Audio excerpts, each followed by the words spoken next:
Une vidéo devenue virale sur les réseaux sociaux provoque une vive polémique en Israël, dans le contexte déjà extrêmement tendu de la guerre, opposant l'Iran à la coalition formée par les États-Unis et Israël.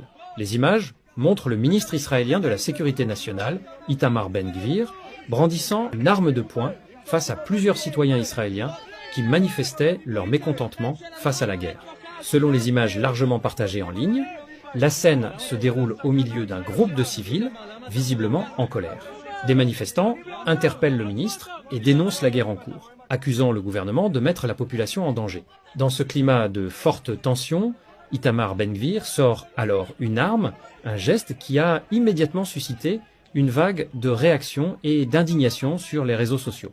Les vidéos montrent des échanges verbaux particulièrement tendus entre le ministre et certains manifestants. Plusieurs personnes lui reprochent la gestion du conflit et l'escalade militaire dans la région. La situation semble brièvement dégénérer lorsque le ministre exhibe son arme, provoquant stupeur et agitation parmi les personnes présentes. La diffusion rapide de la séquence sur les plateformes sociales a alimenté un débat intense au sein de l'opinion publique. Certains internautes dénoncent un comportement jugé dangereux et disproportionné de la part d'un haut responsable politique. D'autres estiment au contraire que le ministre faisait face à une situation potentiellement menaçante. Cet épisode intervient dans un contexte de tensions internes croissantes en Israël.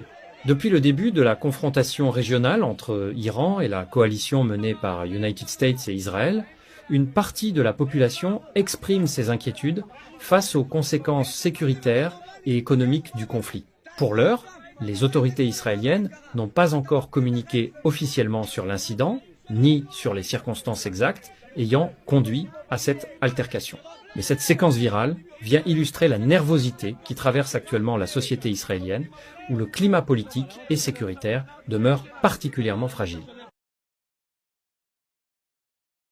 Sur l'Iran, on est complètement perdu, complètement paumé. Bien, comment est-il possible que les Iraniens, à J+5, puissent encore continuer à envoyer des missiles où ils ont envie d'en envoyer? Mais c'est fou! 5 jours après, il y a encore des missiles et des lanceurs de missiles, alors qu'on pensait que les Américains avaient tout cartographié avec une immense précision et que ces lieux seraient les premiers à être détruits dès le premier jour. On est complètement perdu. Free Palestine!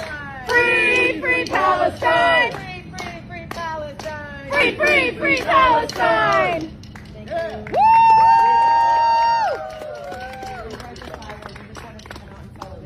So, Allah Makom, we will let you be. I can't understand how much this means. I appreciate y'all being out here for me and with me and us being together. That's also what it's all about. So it's the only way we can do this. So thank you guys. Thank you. Thank you.